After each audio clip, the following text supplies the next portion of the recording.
Everyone always overlooked her. Silent, skinny, shy.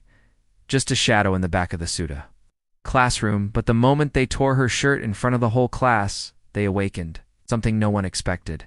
Not the teacher, not the students, and definitely not the bullies. That was the moment everything changed.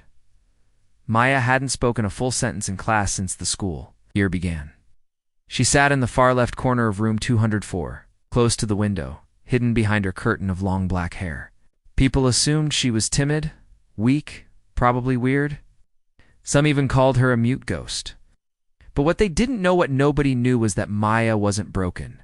She was recovering from pain, from trauma, from the weight of a life most kids her age couldn't imagine.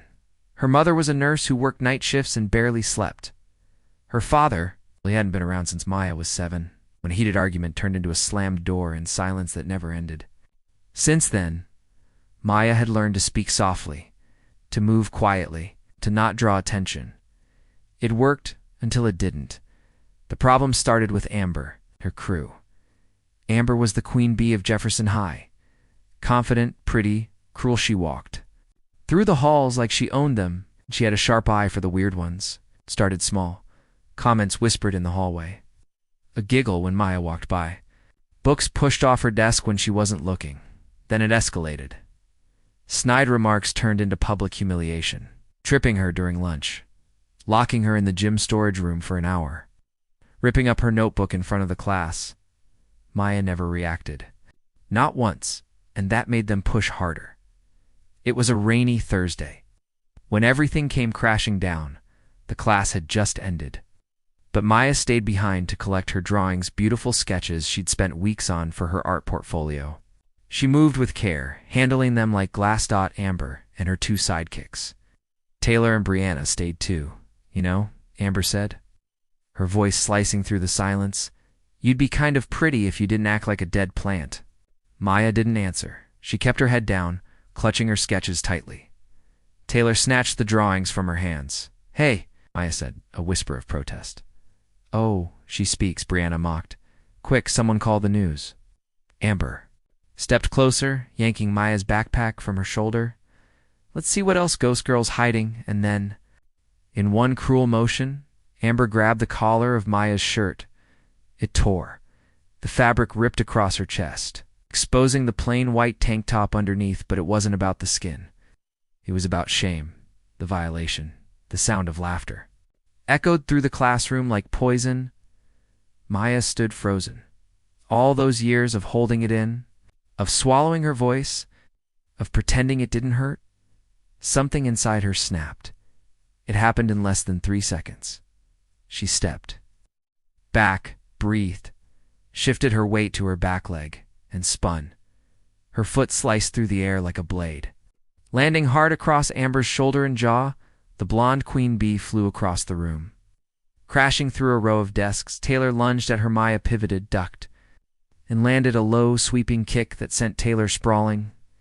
Brianna screamed and ran, but Maya didn't chase her. The room was dead silent. Amber moaned from the floor, clutching her face. Taylor was groaning near the teacher's desk. Maya stood in the center of the destruction, breathing, steady, calm. She picked up her torn drawing, folded it neatly, picked up her backpack, and walked out the door. News of what happened spread faster than wildfire. By 4th period, the video was already viral. Someone had been filming through the classroom window.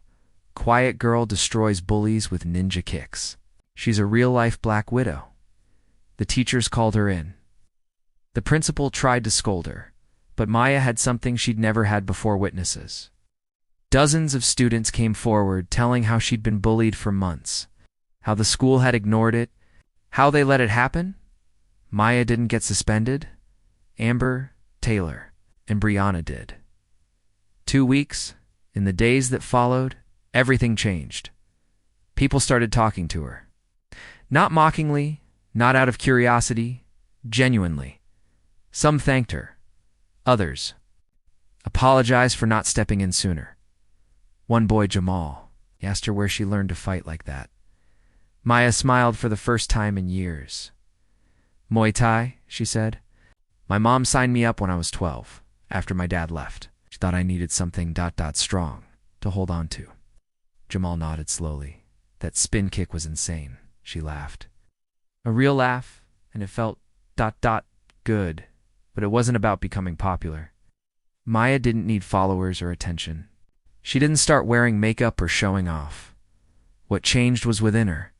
She walked straighter now, spoke louder. It didn't hide behind her hair. More importantly, she stopped letting people cross her boundaries without consequences. The art teacher submitted her portfolio to a statewide contest. She won second place.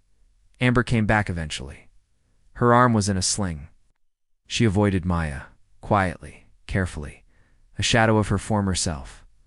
Maya didn't gloat. She simply nodded at her, a gesture of peace, or warning. Be both. A final message sometimes. The quietest people carry the loudest storms, not because they want to hurt others, but because they've been hurt enough. This story isn't about violence. It's about power. The power to stand up, to say no more, to claim your worth. So to every kid who sits in the back of the class, holding in their pain, know this. Your strength isn't in your fists. It's in your silence, your resilience, your ability to rise when no one expects it. And when the time comes, you'll know exactly what to do. Subscribe if you believe in standing up for yourself and for others, because silence is not weakness. It's the calm before the roar.